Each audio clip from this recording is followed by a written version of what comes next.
ঐতিহ্যবাহী পোড়াদহের মেলায় কত বড় বড় মাছ উঠেছে আপনারা দেখুন ভিডিওটিতে, সম্পূর্ণ ভিডিও দেখুন।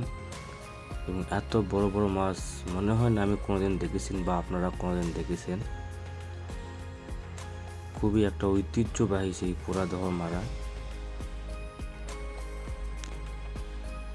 এই মেলায় সাধারণত জামাইয়েরা তারা বড় বড় মাছ কিনে থাকে।